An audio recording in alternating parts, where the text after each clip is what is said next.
Hey guys, welcome back to today's video. Today is Thursday, August 25th, 2022, and today we are going to be talking about the state of Pennsylvania. Now, this has been a state of interest for a very long period of time, and you're probably tired of talking about it, but it's super important. The Senate race here could determine the balance of power, and it's something that many people have been questioning about the validity of the polls there, about whether or not Democrats or Republicans are ahead. There's also a very fascinating governor's race between the incumbent attorney general and a state senator. This state senator, the Republican, has refused to recognize the results of the 2020 election and has made many people worried about whether or not he would uphold and affirm the 2024 election results should they go against the GOP. These are questions that people are asking. It's such an important race. It could truly determine the potential outcome of the presidency in 2024, depending on who wins this race. So at the end of the day, the state of Pennsylvania is one of the most important states in the nation, and we have a brand new poll from Trafalgar, a Republican pollster, that might shine some light as to which direction this race is going and how the state is moving in 2022. Now, the reason why I want to use the Trafalgar poll is because we have seen a number of polls from the state of Pennsylvania that people don't exactly agree with, but still aggregate in the model and find to be true. Now, Trafalgar is interesting. It is a polling company that has historically been accurate in the Rust Belt, historically inaccurate in states such as Texas, Georgia, and Arizona. But looking at the results in previous elections, I would tend to trust at least some of their Rust Belt results. Now, I will also say that this is one of the Republican Party's most favorite pollsters, which is why these results are so significant, because they don't exactly show the best news for the Republicans. This is a pollster which President Trump touts. Republicans use time and time again, and this is a very openly right-wing pollster. So I'm taking it in, and I want to show you guys because I think the results here pretty much show what I've been saying, but not necessarily what the rest of the polls have been saying. They have been, again, historically accurate, so I do trust their Pennsylvania numbers more than some other pollsters, and based off of FiveThirtyEight, despite them being a partisan source, they actually have an A rating from FiveThirtyEight, an A- rating. Though they have called about 66% of races correctly, there's always a chance that Pennsylvania is in that one-third column, but no guarantee on that either. To show you why, again, I trust harshly the validity of it is because in 2016, they got it spot on. And when I say spot on, I mean it. They didn't call the Senate race. I don't know why I pulled that up. I meant to click over into the four-way race because the average between the four-way race and the final results was a difference of about 3 points. Same thing with the two-way race. Nothing super significant. But one pollster in specific really jumped out as an accurate one that was really defying the expectations, and it was the Trafalgar poll. Now, the average here was 2 points, so it's well within the margin of error that Donald Trump did win. It's definitely something that you can't say was super accurate, but it also wasn't so far off the mark, such as maybe Wisconsin.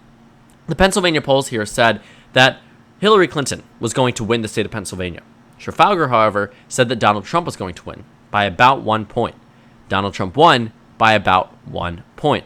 Same thing on the four-way race. They questioned here. They tried to see how much support Jill Stein will get, Gary Johnson will get, and guess what? They got it to be very accurate. Gary Johnson got 2 points. They said he would get 2 points. Jill Stein got 1 point. They said she was going to get 1 point. Just something to be very interesting and to really be cognizant of because it tells you about, what's really going to be happening within the state of Pennsylvania and what's really going to be happening within the Rust Belt.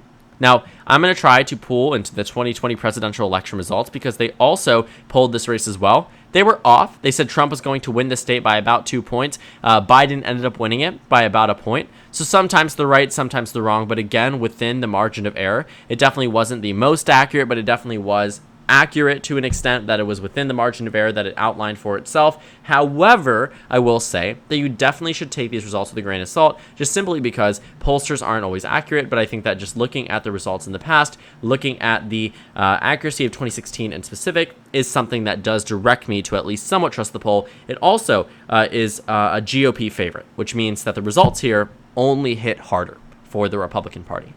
So for context as to how they did their poll, they tend to not actually release the actual results, but they asked the question in a very traditional nonpartisan pattern.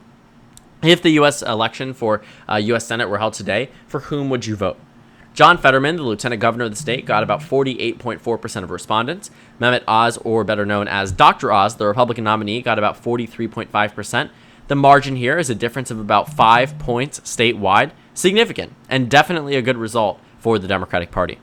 In the governor election, they show a closer race between Josh Shapiro and Doug Mastriano. They find that in this race, Josh Shapiro receives about 48.6% of the vote. Doug Mastriano receives 44.7% of the vote, a difference of about 4 points statewide. These two leads for the Democratic Party are different than what you might be expecting from the state of Pennsylvania. To reiterate, from 2020, we saw that it was a race that they said Trump would win by 2 and Biden won by 1. They were accurate in 2016, they were off by about 3 points in 2020, but in either way, these results are good for the Democratic Party, because if it's off in favor of the Democrats, well, guess what? That means the Democrats actually expand off these 4 and 5 point margins that they already have. This is a poll that also put Republicans into a very big and extreme panic point, because they were counting on the numbers from Trafalgar to show the Republican Party ahead. There were many people with the expectation of these polls being dropped after they announced they would be releasing them within a 3-day period. The results would defy what all of the other pollsters were saying, that it would show that John Fetterman was losing. It would show that Josh Shapiro was losing. And that's simply not what happened. In terms of party ID, Democrats do lead Republicans. In terms of age, you can see that, ethnicity, and gender participation. They don't have any questions on President Biden. They don't have any questions on the overall direction of the country or approval by issue or the approval of the incumbent governor, et cetera, et cetera. These are questions that were not released in the poll report. But the numbers that were released are quite fascinating because they pretty much are in tune with exactly what I personally have been saying for the state of these races. Now, looking at the polls so far, I will say that they are definitely much more expecting these states to go in a better direction for the Democrats than what it is saying. For instance, in the governor's race, Josh Shapiro is ahead by 7 points on average. In the Senate race, John Fetterman is ahead by 9 points on average. But these two polls, or two questions within the poll, show a much closer race. Shapiro down by about 3 points relative to this one, a 4-point race between him and the Republican. In the Senate race, John Fetterman is up by 9 on average. Trafalgar says he's up by 5. But in terms of my expectations, in terms of my ratings, I've had the Pennsylvania Senate race and Pennsylvania governor's race as a lean Democratic state for quite some time. Dr. Oz was just simply the wrong nominee for Republicans in the state of Pennsylvania. In the governor's race, same thing with Doug Mastriano. The reason why the races are at least somewhat competitive is not because they are good GOP candidates. Good GOP candidates would be winning these races in a red wave year, but rather because of the fact, actually, I think that they are bad candidates. The only reason why I think that they are in such a competitive race is because of the fact it is a red wave year.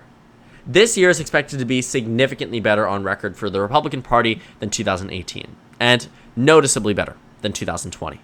But if that does not happen, let's say, this race goes away from the Republican Party, it means that they royally screwed up. These races should have been shoo-ins for the GOP, the Senate election over anything. Because the Senate election right now, the Senate race, the Senate seat in the state of Pennsylvania is held by Senator Pat Toomey. I actually met him, by the way. We were talking about the Senate race. And, looking at the two candidates here, I can't exactly say that Dr. Oz lives up to the candidacy, the electability, or the expectations that I think that Pat Toomey should have been replaced by. Sean Parnell would have been that candidate. Dave McCormick would have been that candidate. Dr. Oz, on the other hand, simply isn't there. Dr. Oz is also single-handedly losing a campaign in a year where he simply should be demolishing. 2016 was a worse year by generic ballot than the one that we have right now, and yet Pat Toomey won by about 2 points statewide. So to see Dr. Oz losing of a Republican poll amongst all of them is very substantial. The same thing goes for the governor's race. 2010, the governor's race went to the GOP. It's 2022, a year where many Republicans are expecting to see a 2010 similar type of national lead. But that's not what's happening. And it's not what's happening because that's simply not the case. Our national environment has shifted, but I can't say that this lead for Josh Shapiro is simply because of the national environment. A lot of it has to do with the approval rating, or not necessarily the approval rating, but rather the electability and the candidacy of Doug Mastriano, which really seems to be lacking. The GOP desperately needed these races, and it's not just me saying it, it's also the political forecast that now gives Josh Shapiro about an 84% chance of victory. I think this is true. I think Doug Mastriano has about a 1 in 5 chance of victory, and I think that's where we should keep it. I also agree with the 538 characterization, but I would say I think Dr. Oz probably has a higher chance at victory than 28%, but this is just based off of what we have. And 28% is something that I would also say, as a Republican, is quite embarrassing, because it should be the favorite. And guess what? it was the favorite. Throughout the early days of June, the GOP had a lead over the Democrats in the state of Pennsylvania after the primary had occurred. Only until more recently did John Fetterman start to make it a much bigger movement over Dr. Oz, to a point where now the expected margin of victory is a loss for the GOP by about 4 points statewide, whereas previously they were supposed to win by about a point. In the governor's race, it was never really that competitive. Josh Shapiro maintained always about a 3/4 chance of victory, but still, Doug Mastriano holds out with a pretty good chance of victory as well. If you take a look at 2018, you saw that Bub Casey had about a 99% chance of victory. So to compare that till now, yes, the GOP has at least somewhat improved, but it's definitely not a significant improvement. I would say that, being in the in the underdog status as the party that's supposed to be having the red wave in a swing state that Trump only lost by 1 point, that Trump won back in 2016. I mean, that tells you a lot about the state of the national environment, the state of the national party, and none of it is positive. This is only reaffirmed by the data that we have seen from Trafalgar, and it's something that should put Republicans into worry mode. After the special election 2 days ago in the state of New York, two of them, the 23rd and the 19th, where Democrats outperformed Biden, in some cases by 5, in some cases by just a few points. But regardless, an outperformance from the last election in which Democrats were winning a trifecta means that Democrats aren't exactly in this extremely vulnerable position that they once were. Democrats were absolutely destined to lose control of the House, and at one point in time, destined to lose control of the U.S. Senate. But that's not what happened. Democrats didn't lose control of the U.S. Senate, but rather they were able to, likely now, move on to a high chance at victory. The Democrats went from being in a point where, even in my estimation, I had them, actually this is not the Senate map, I meant to show you the Senate map, in the Senate where they were losing 54-46. I had every single competitive race here beyond Colorado as a Republican state. Today, I've given Democrats 4 of those states back, and I do so in high confidence. These data points, these predictions, what I have thus far is a reaffirming of my own, is reaffirmed by Trafalgar and the data that we have seen released. None of it is positive for the GOP. We have yet to see a singular poll during the entire time here that shows Dr. Oz ahead, that shows Doug Mastriano ahead. What I will say, though, is that these margins that are on the average, 9 points and 7 points, I don't expect them. I don't think these are going to be the final results. Out of all of the polls that I have seen, I would trust the ones from Trafalgar more or Emerson College. I think those are spot on. And those are the ones that are predicted and outlined by a lean Democrat characterization that Pennsylvania has shared in both my governor's race and Senate race predictions. It's going to be close just simply by the nature of this year. It's not because the Democrats have bad candidates. It's not because Democrats simply, aren't doing well. They are leading because they are doing well. The reason for the lead is also accompanied by a very, very big influence, just simply the fact that the GOP is not strong.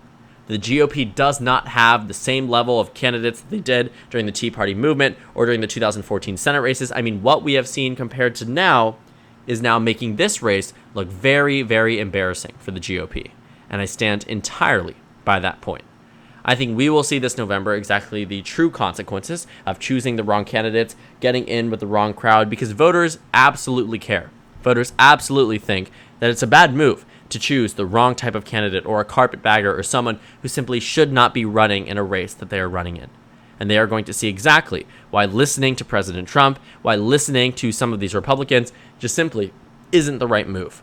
They need to make the decisions best for them. They need to field stronger candidates because these races could easily be going in a direction much better for them than the one that we see right now. Pennsylvania in the governor's race, Pennsylvania in the Senate race, none of which is impressive. And again, as I've been saying the entire time in this video, the Republican Party's own favorite pollster shows them down 4 to 5 points statewide in one of the most important races where the GOP already controls one of the seats that is up for grabs these midterms. I think Pennsylvania will be that balance of power indicator. Does it get rid of the filibuster through John Fetterman? Does it push for different agendas? Does it move for the Democratic Party despite it being a very good year for the GOP? That's something that we will find out this November. And honestly, as we track the data over the next couple of months, this year might no longer be a very good year for the GOP, but potentially a right-leaning one, or potentially even, in an extreme circumstance, a Democratic-leaning year. Only time will tell. Only future data points that will be released from states and organizations will help us understand that. But as of right now, I will say I am not personally super confident that the GOP is on track for victory in the state of Pennsylvania whatsoever. And I think data points only reaffirm that, including the Republican Party's most favorite pollster. So thank you guys so much for watching this video. Make sure to comment down suggestions below. Subscribe on the left if you haven't already, and check out the Instagram and Twitter. At the bottom left of the screen, there's also a Discord server for you to go ahead and join. On the screen, there's a video you can watch, and then a playlist for my 2022 election analysis videos. Again, thank you guys so much for watching, and I will see you all tomorrow.